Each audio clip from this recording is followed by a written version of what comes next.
Hello, numericals discuss करते हैं। Electrostatic force के बेसिस पर है ये न्यूमेरिकल्स। लेट्स सी क्या कह रहा है। पहला question, two small spheres each of mass m kg and charge q coulombs are suspended from a point by a insulating thread each of length l metre but of negligible mass. तो जो thread है उसका mass negligible है। And theta is the angle which string makes with the vertical when equilibrium has been reached. So question पढ़ के relevant figure draw करो। ऐसे ये दो स्फीयर्स लटकाए गए हैं, पर दोनों स्फीयर्स पे चार्ज क्यू है। अब चार्ज क्यू होने की वजह से क्या हो जाएगा, दोनों स्फीयर्स एक दूसरे से रिपेल होंगे और फाइनली एक पर्टिकुलर पोजीशन में वो लोग स्टेबलाइज हो जाएंगे।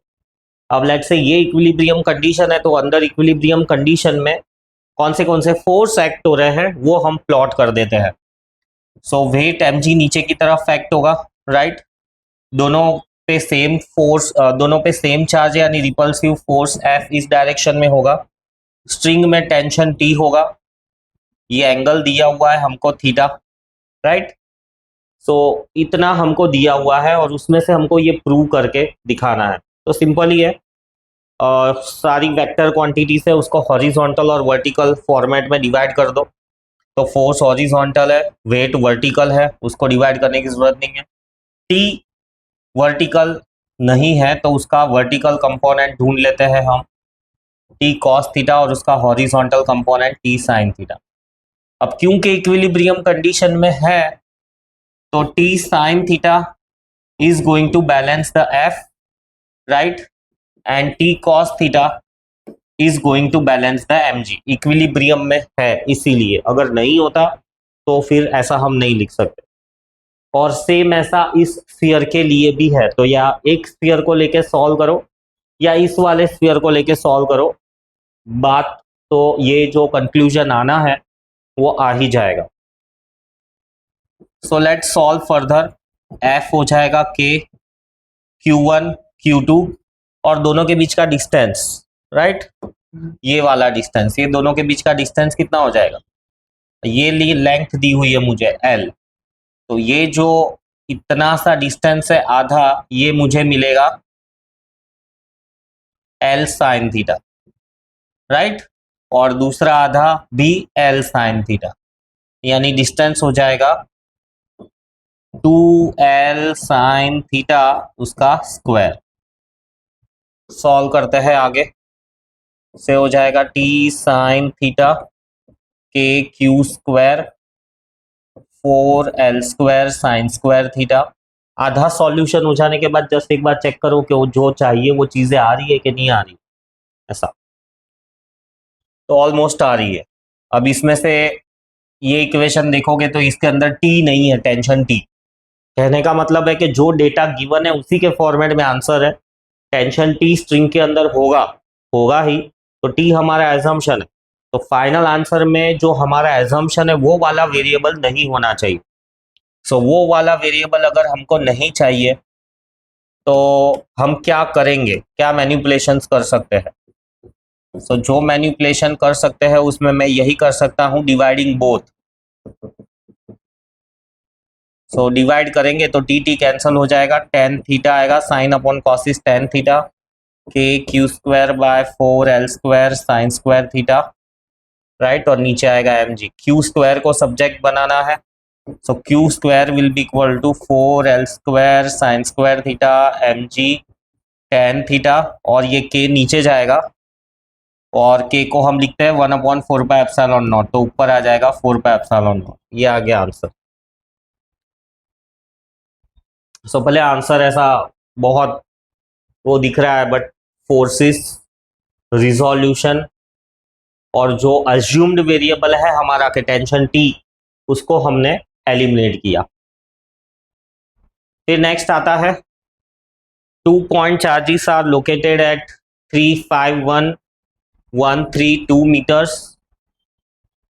Find F12 and F21 using vector form of the Coulomb's law. So Coulomb's law in vector form का एप्लीकेशन है ये। Coulomb's law in vector form वो वाला टॉपिक ढंग से पता होना चाहिए।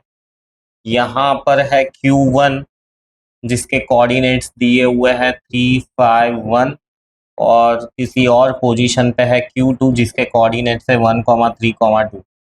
इसका पोजीशन वेक्टर हम ले लेते हैं R1, इसका पोजीशन वेक्टर हम ले लेते हैं R2। तो ढूंढने को कहा है F12 एंड F21। तो कूलम्ब्स लॉ ऑफ वेक्टर्स से हमको ये तो पता है कि जितना फोर्स 2 1 पे लगाएगा उसका ही इक्वल एंड अपोजिट फोर्स 2 1 पे लगाएगा, सॉरी 1 2 पे लगाएगा। सो ये वाला आएगा, इस डायरेक्शन में आएगा फोर्स ऑन 1 ड्यू टू 2 और इस डायरेक्शन में आएगा force on 2 due to 1। Magnitude same रहेंगे बट क्योंकि नेचर सेम है इसीलिए अपोजिट रहेंगे। सो चलो इसके लिए इक्वेशन लिखते हैं। F12 will be equal to K Q1 Q2 और दोनों के बीच का डिस्टेंस, सो 2 से लेके 1 तक, 2 से लेके 1 तक जो भी वेक्टर है उसका मैग्नीट्यूड का स्क्वायर और डायरेक्शन होगा 2 1 कैप। ठीक है, ये वेक्टर फॉर्म ऑफ इक्वेशन लिख दिया, वैल्यूज दी हुई है उसको सब्स्टिट्यूट करनी है। समझ में आ गया ये F12 K Q1 Q2 force, इसको क्या रीड करते हैं हम, force on 1 due to 2, force on 1 due to 2, तो 2 से 1 तक का डिस्प्लेसमेंट वेक्टर, राइट। और क्योंकि यहाँ पे तो मुझे डिस्टेंस ही चाहिए तो जो भी डिस्प्लेसमेंट वेक्टर है उसके मैग्नीट्यूड का स्क्वायर यानी डिस्टेंस का स्क्वायर आ गया और ये डायरेक्शन अलग से लिख दिया। अब ये सब चीजें सॉल्व करनी है। So let's try to. k की value 9 into 10 to the power 9, Q1 की वैल्यू दी हुई है 5 into 10 to the power -6, Q2 की वैल्यू दी हुई है 3 इंटू 10 पावर -6। R21 का मैग्नीट्यूड कितना आएगा? सो चलो ये इसको हम आगे ढूंढते हैं, तब तक के लिए इसको एज इट इज लिख दो। R21 हम इधर ढूंढ लेते हैं। So R21 will be equal to R1 minus R2, right. R1 की वैल्यू मुझे दी हुई है 3, 5, 1 माइनस R2 की वैल्यू दी हुई है 1, 3, 2। वेक्टर्स को ऐसे ही सॉल्व करते हैं, या इसके अलावा ऐसा भी लिख सकते हो कि 3i plus 5j plus k, right, cap डालो, minus i plus 3j plus 2k, ऐसा लिखो या ऐसा लिखो। ये थोड़ा, ये भी एक प्रेजेंटेशन का फॉर्मेट है और ये भी है। सो 2i plus 2j minus k cap, ये आया मेरा R21 वेक्टर। और इसका मुझे अगर मॉड्यूलस चाहिए तो मिलेगा square root of 4 plus 4 plus 1, 2 का स्क्वायर प्लस 2 का स्क्वायर प्लस 1 का स्क्वायर, मतलब -1 का स्क्वायर 1 आएगा। 4 प्लस 4 8, 8 प्लस 1 9, 9 का रूट 3। ठीक है, फिर मुझे R21 कैप भी चाहिए। तो R21 कैप कैसे मिलेगा? R21 vector upon modulus of the R21। So R21 vector मुझे क्या मिला, ये रहा 2i plus 2j minus 3k upon इसका मॉड्यूलस मिला मुझे 3। सब्स्टिट्यूट कर दो ये सारी वैल्यूज। सो इन सब वैल्यूज को सब्स्टिट्यूट कर देंगे तो न्यूमरेटर को मैं मल्टीप्लाई करके लिख दूं 9 into 10 to the power 9 minus 6 minus 6 minus 6 और -6 -12 और प्लस 9 यानी -3 इंटू 15, 5 3 15। R21 का स्क्वायर, R21 मिला था मुझे 3, 3 का स्क्वायर मिला मुझे 9, राइट। और R21 कैप मिला मुझे 2i plus 2j minus 3k, right, upon 3। सो ये 9 9 कैंसल, 3 5 15। सो आंसर आया, ये वेक्टर फॉर्म में आंसर आया कि F12 will be equal to 5 into 10 to the power -3, 2i plus 2j minus 3k, ये वेक्टर फॉर्म में है आंसर। और F21 भी हमें ढूंढना था, तो F21 will be equal to negative of F12। So same चीज, बस नेगेटिव साइन के साथ। ठीक है, ये वेक्टर फॉर्म के आंसर आ गए। अब हमको मैग्नीट्यूड ढूंढना है, राइट। सो मैग्नीट्यूड क्या मिलेगा, ये वाला जो हिस्सा है ये सिर्फ मैग्नीट्यूड दे रहा है, डायरेक्शन इंक्लूड नहीं करना है हमको। तो अगर डायरेक्शन इंक्लूड नहीं करते हैं, सिर्फ मैग्नीट्यूड ढूंढते हैं F12 का, तो मैग्नीट्यूड मिलेगा मुझे 9 इंटू 10⁻9 इंटू 15 इंटू 10⁻−12, और ये जो R21 है उसका मॉड्यूलस था 3, हाँ, और 3 का स्क्वायर 9। सो 9 9 कैंसल, और ये हो जाएगा 15 इंटू 10⁻−3, 1.5 इंटू 10⁻−4 न्यूटन्स। यहाँ पे भी न्यूटन डालना है। सो ये आ गए आंसर्स। सॉरी, ये -2 हो जाएगा, डेसिमल पॉइंट इंट्रोड्यूस किया है ना, तो -2 आएगा। एक जो नेगेटिव पावर था डेसिमल पॉइंट में इंट्रोड्यूस कर दिया।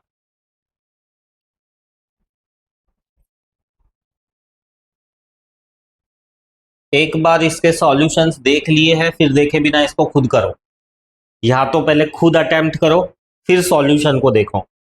मैं सॉल्व करूंगा और तुम देखते रहोगे, उसका कोई मीनिंग नहीं है। तुमको खुद को सॉल्व करना है।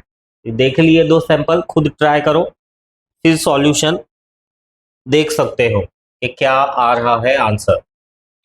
4 equal point charges are placed on the 4 corners of the square. So 4 corner square के, और चारों कॉर्नर पे एक जैसा ही चार्ज है, मैं उसको Q डिनोट कर देता हूं, और स्क्वायर की साइड दी हुई है 0.4 मीटर। Calculate the force on any one of the charge. So let say मैं ये ABCD, ए पे कैलकुलेट करता हूं force, right. So force on A due to B इस डायरेक्शन में होगा, है ना, रिपेल करेंगे क्योंकि सब एक ही नेचर के हैं। So force on A due to B,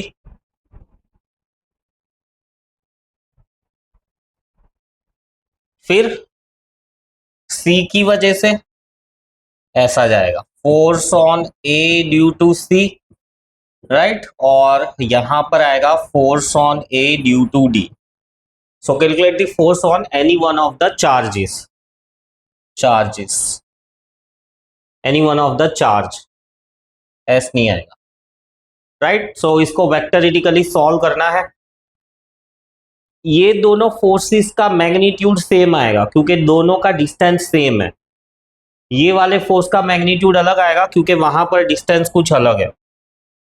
सो ये डिस्टेंस कितना होगा, ये 0.4, ये 0.4, सो ये हो जाएगा 0.4√2, राइट। डायगोनल स्क्वायर है इसीलिए 4 का स्क्वायर प्लस 4 का स्क्वायर 0.4, 0.4 का स्क्वायर होल अंडर रूट। चलो लिख देते हैं एक बार इक्वेशन, FAD, सिर्फ मैग्नीट्यूड लिखता हूं मैं, ऐसा भी लिखो या सिर्फ FAD लिख दो तो भी राइट ही है। सो इसका मैग्नीट्यूड आएगा KQ स्क्वायर,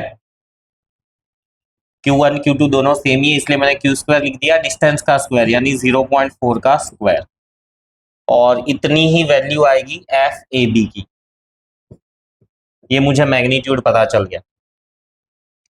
और FAC का मैग्नीट्यूड मुझे मिलेगा KQ स्क्वायर बाय डिस्टेंस का स्क्वायर, सो 0.4 इंटू √2 का स्क्वायर।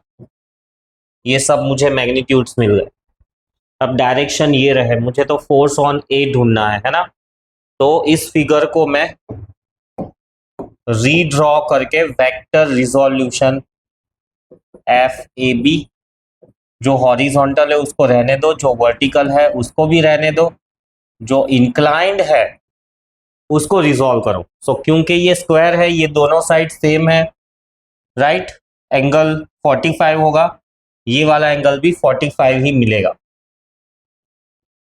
सो एफ ए सी, क्योंकि ये ना तो हॉरिजॉन्टल है ना वर्टिकल है, तो इसको हम रिजॉल्व कर देंगे। तो नीचे की डायरेक्शन में आएगा F A C cos 45, and same way इस डायरेक्शन में आएगा F A C sine 45, right.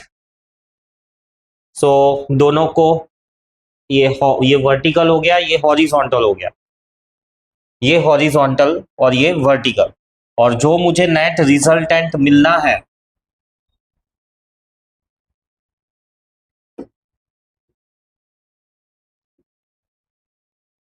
उसको मैं डायरेक्टली लिख देता हूं, स्टेप्स इंक्लूड नहीं कर रहा। सो जो रिजल्टेंट मिलेगा, resultant square will be equal to a square plus b square, right, plus 2ab cos theta, पर कॉस थीटा यानी दोनों वेक्टर्स के बीच का एंगल, तो वो तो 90 डिग्री है, तो इसमें सिर्फ आएगा a square plus b square, a square में इन दोनों का एडिशन, तो F A D plus F A C cos 45, ये रहा ए, प्लस बी की जगह पे आएगा F A B plus F A C sine 45 का स्क्वायर। सिंप्लीफाई करो इसको, एफ ए डी कितना मिला था मुझे, k q square by 0.4 square plus F A C कितना था, के क्यू स्क्वायर बाय 0.4 का स्क्वायर तो है ही है, एक और 2 आएगा, और cos 45 की वैल्यू 1/√2 प्लस इसका होल स्क्वायर, और F A B same to same ही है, right, k q square by 0.4 same to same, मतलब ये दोनों भी सेम टू सेम ही मिलने वाले हैं। एफ ए सी की वैल्यू के क्यू स्क्वायर 0.4 का स्क्वायर 2 और साइन 45 की वैल्यू 1/√2। देखो दोनों सेम टू सेम है, यानी मैं इसको 2 टाइम्स लिख सकता हूं। सो 2 टाइम्स लिख के क्यू स्क्वायर 0.4 का स्क्वायर, राइट, ये दोनों को ऐड कर दिया, 2 टाइम्स हो गया। अब मुझे सिर्फ एक ही चीज पे फोकस करना है। अब ये जो दो टर्म्स है, दोनों टर्म्स में से के क्यू स्क्वायर वाला टर्म कॉमन निकाल देता हूं, बचा हुआ यहां पर बचेगा 1 प्लस यहां पर बचेगा 2√2 होल स्क्वायर। फर्दर सिंप्लीफाई करो इसको,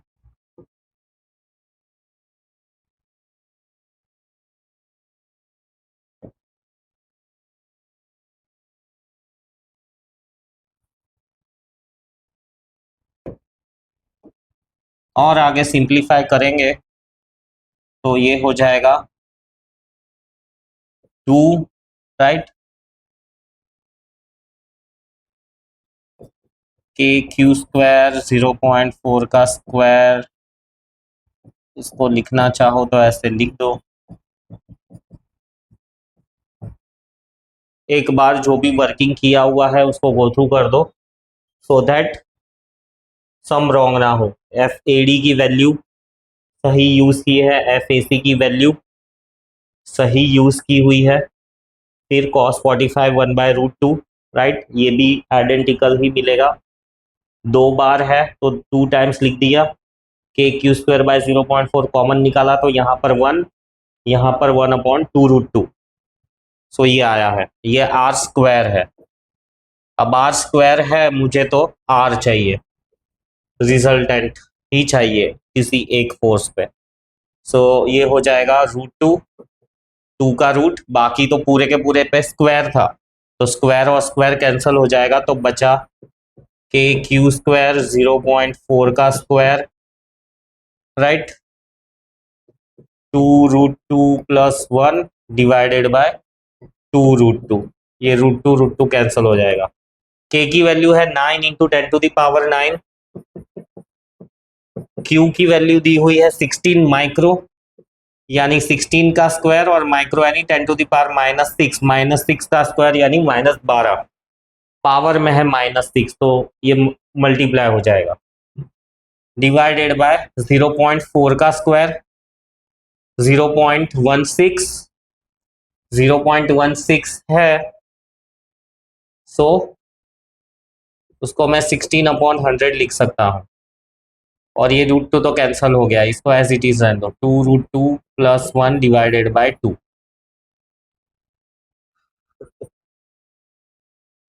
सो ये हो जाएगा -12 और 9 यानी कि -3 और ये +2 यानी -1 आएगा।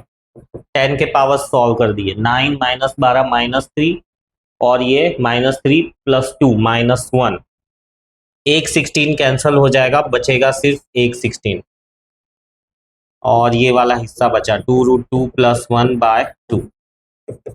16 9 सा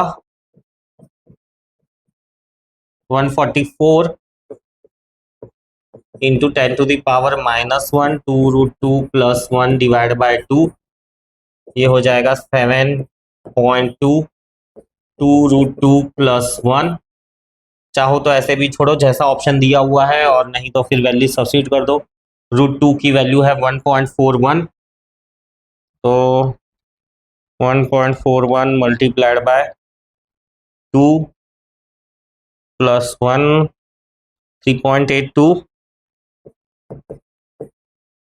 और ये 7.2 multiplied by 27.504 Newton's.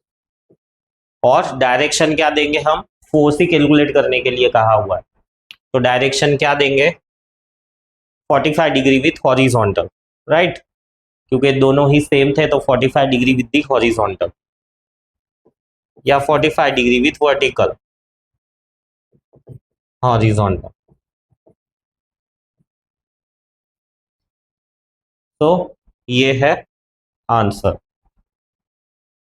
So vector का यूज है ये, चार चार्जेस चार कॉर्नर पे, राइट, फोर्स ढूंढना है किसी भी एक चार्ज पर, कोई भी चार्ज ले लो सेम ही आंसर आएगा। मैंने ये वाला चार्ज लिया है, so force on A due to B repulsive होगा क्योंकि दोनों सेम नेचर के हैं, force on A due to D, force on A due to C, इनके मैग्नीट्यूड्स ढूंढ लिए। चाहो तो यहाँ पर वैल्यू सब्स्टिट्यूट करके भी कर सकते हो, पर मेरा जनरली वो फॉर्मेट नहीं है, मैं वेरिएबल फॉर्म में रहने देता हूँ और जब लास्ट स्टेप आता है तभी वैल्यू सब्स्टिट्यूट करता हूँ।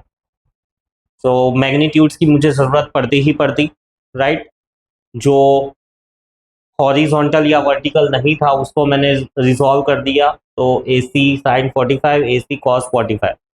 अब इंस्पेक्ट करके ये पता तो चल जाना चाहिए कि भाई ये दोनों सेम टू सेम ही है, और अल्टीमेटली दोनों 90 डिग्री पे है, तो फॉर्मूला यही लगेगा कि R² = A² + B²।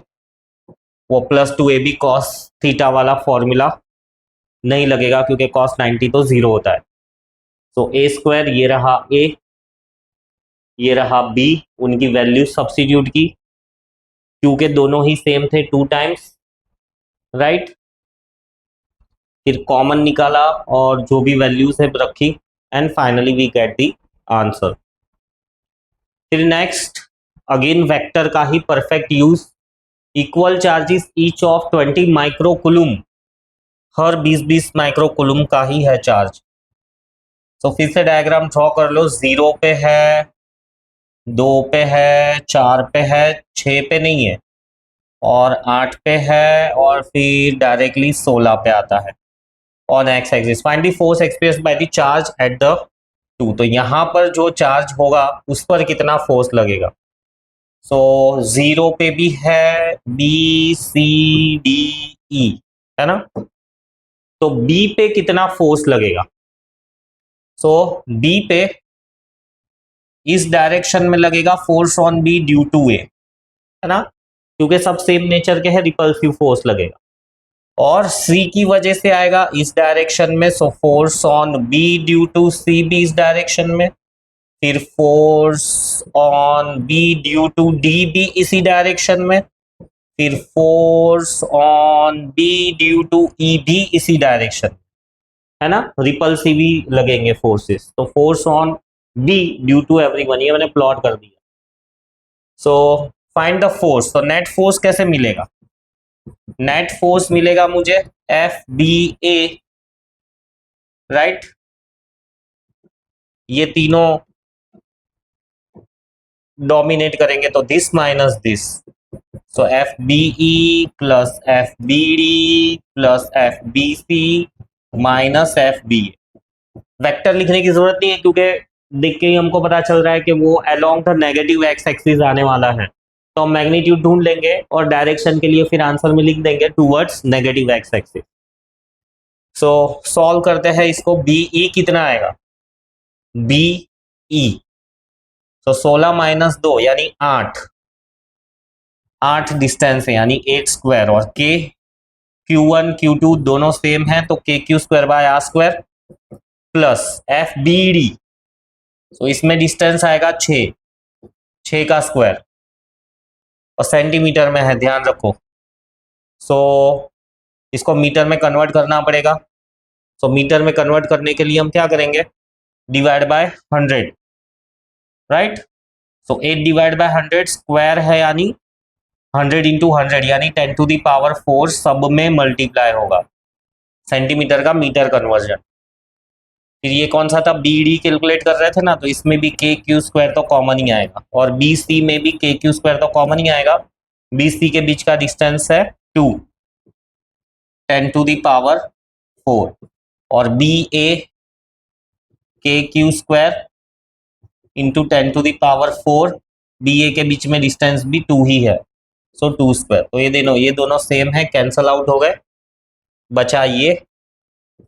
तो इसको अगर हम सिंप्लीफाई करें तो k q square 10 to the power 4 common बचा 1/64 प्लस 1/36। एलसीएम ले लो या तो डायरेक्ट क्रॉस मल्टीप्लाई करके लिख दो। के की value 9 into 10 to the power 9 multiplied by q की value 20 into 10 to the power -6 का स्क्वायर। फिर सीधा क्रॉस मल्टीप्लाई करके देखेंगे तो 36 प्लस 64 100, और नीचे आएगा 64 इंटू 36, ये हो जाएगा 9 into 400 into 10 to the power -12 plus 9, ये आएगा +2, डिनोमिनेटर में आएगा 64 इंटू 36, 9 4 जा 36, 4 जाएगा तो 100, राइट। से हो जाएगा 1/64 इंटू 10 टू दी पावर 9 10 11, 11 में से 12 गया -1 +2 यानी 10/64।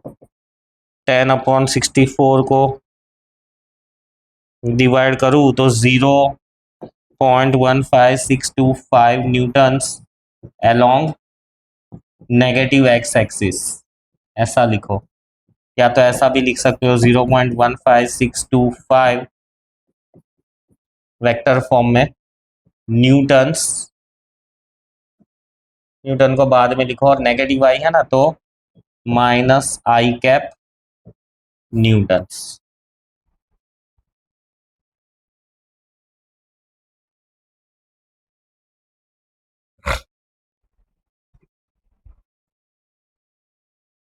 गलत वैल्यू यहां पर ली है, ये 14 आएगा, 14 का स्क्वायर। सो 14 का स्क्वायर होगा 196, तो इधर आएगा 196, तो ये सब कुछ इरेज करना पड़ेगा।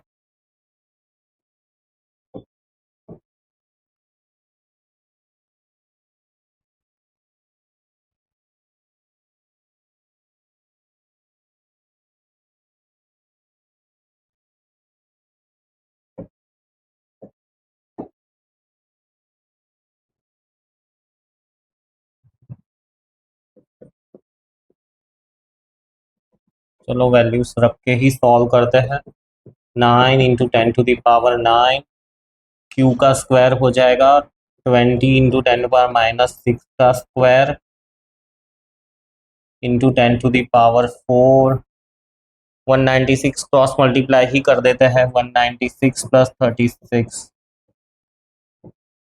232 अपॉन 196 इंटू 36, फिर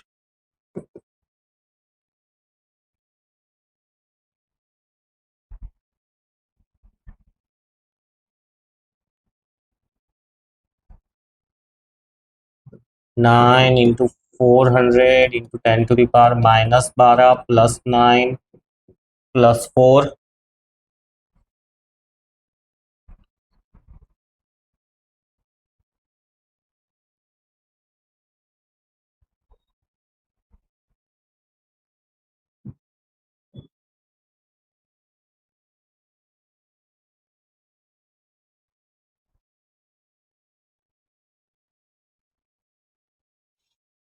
फिर इसका क्या है, 196 इंटू 36, 7056,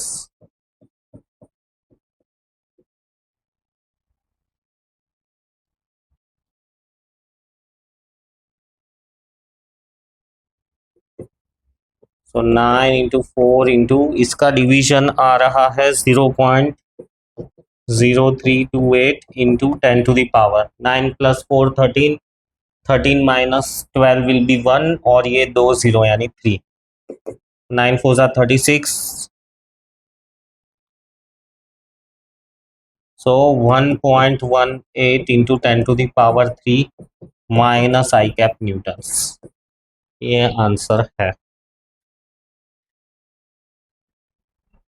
फिर नेक्स्ट क्वेश्चन, है estimate the number of free electrons in 36 gram of water and the negative charge possessed by them। अब वाटर में तो कहाँ फ्री इलेक्ट्रॉन्स होते हैं, आई थिंक जितने भी इलेक्ट्रॉन्स है वही सारे इलेक्ट्रॉन्स कैलकुलेट करने के लिए कहा है, क्योंकि फ्री इलेक्ट्रॉन्स तो मतलब Cu2 प्लस है तो 2 इलेक्ट्रॉन्स उसमें से निकल गए, तो हम कह सकते हैं फ्री इलेक्ट्रॉन्स। बट चलो इसको हम ऐसा लेते हैं कि जितने भी इलेक्ट्रॉन्स है उतने ही लेने के लिए कहे हैं। सो सबसे पहले तो नंबर ऑफ मॉलिक्यूल्स ढूंढेंगे हम लोग। So atomic molecular weight of water हो जाएगा 18 ग्राम्स, राइट। सो 18 ग्राम्स के अंदर होंगे 6.023 इंटू 10⁻23 मॉलिक्यूल्स, तो 36 ग्राम में कितने होंगे, सो 36 इंटू 6.023 इंटू 10⁻23 अपॉन 18, 18 2 सा 36,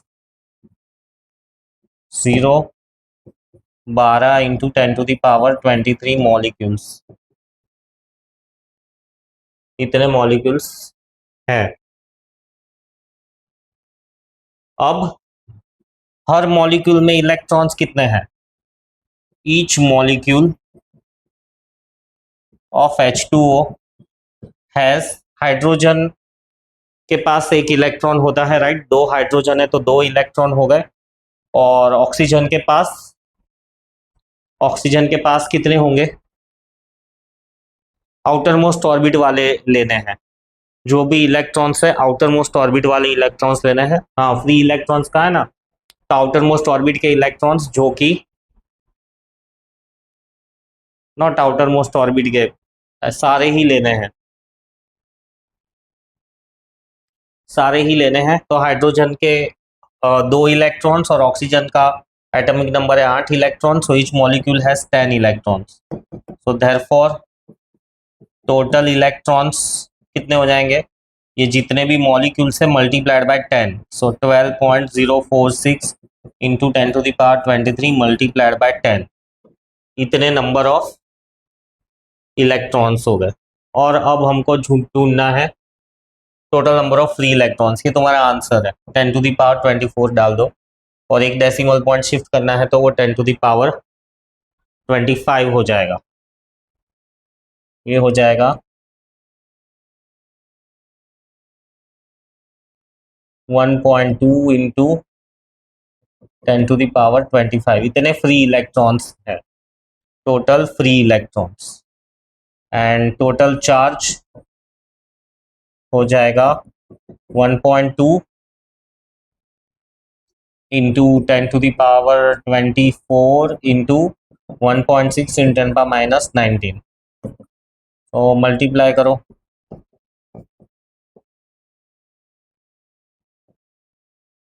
1.92 इंटू 10⁻5 10⁻5 कूलम्स।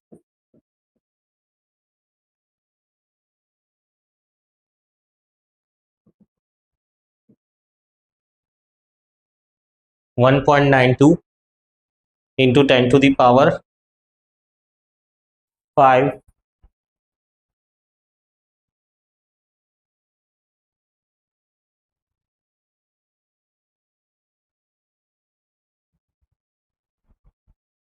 अच्छा ये 25 होगा ना, एक डेसिमल पॉइंट शिफ्ट किया है तो ये 25 है, तो यहाँ पर आएगा 6। ये आया आंसर, 1.92 10⁻6 कूलम्स इतने फ्री इलेक्ट्रॉन्स होंगे। फिर नेक्स्ट क्वेश्चन है, what is the total charge on 75 kg of electrons. So mass of electron पता होना चाहिए इसके लिए।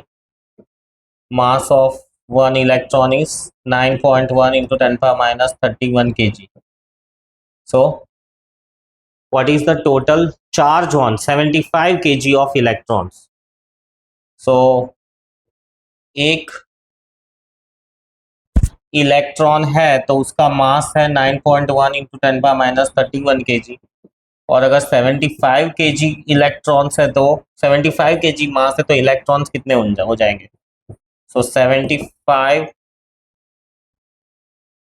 एक इलेक्ट्रॉन का मास है 9.1 इंटू 10⁻31 kg।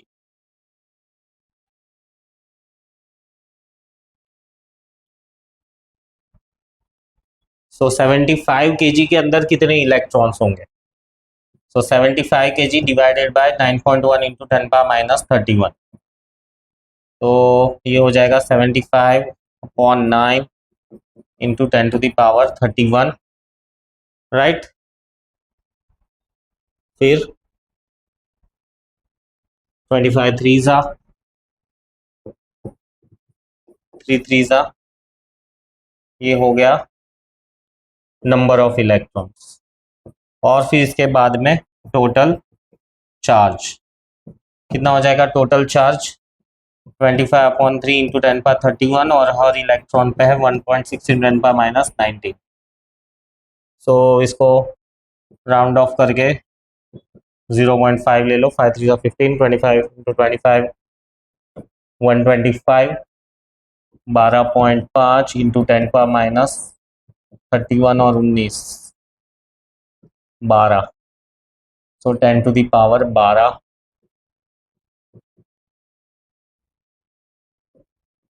12.5 इंटू 10⁻12 कुलुम का चार्ज होगा। What is the charge, electrons है तो नेगेटिव चार्ज होगा, और डेसिमल पॉइंट को शिफ्ट करना चाहो तो लेफ्ट शिफ्ट कर रहे हो तो यहाँ पे एक 10 मल्टीप्लाई हो जाएगा पावर में, मतलब एक 10 मल्टीप्लाई हो जाएगा लेफ्ट में शिफ्ट करोगे तो, और राइट में शिफ्ट करोगे तो डिवाइड बाय कर देना है, 13 माइनस इतना, ये आंसर है।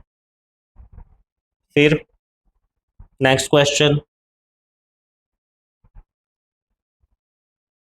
कैलकुलेट द टोटल पॉजिटिव और negative charge on a 3.11 gram copper penny. Avogadro's number दिया हुआ है, कॉपर का एटॉमिक चार्ज दिया हुआ है, एंड एटॉमिक मास दिया हुआ है। तो पहले तो हमको ये ढूंढना पड़ेगा नंबर ऑफ एटम्स, और कितना होगा ईच एटम के अंदर, हर एटम के अंदर दिया हुआ है एटॉमिक चार्ज, एटॉमिक नंबर दिया हुआ है, तो उसके अंदर 29 प्रोटॉन्स, राइट, 29 इलेक्ट्रॉन्स होते हैं हर कॉपर के एटम में। तो पहले तो हम ढूंढते हैं number of atoms. So 63.5 gram has 6.023 into 10⁻23 atoms, तो पैनी का वजन है 3.11 ग्राम, तो इसमें कितने एटम्स होंगे? सो 3.11 इंटू 6.023 डिवाइडेड बाय 63.5, ये मुझे एन मिल गया, नंबर ऑफ एटम्स। अब मुझे ढूंढना है charge. So Q is equals to कितना चार्ज आएगा? नंबर ऑफ एटम्स ये रहे,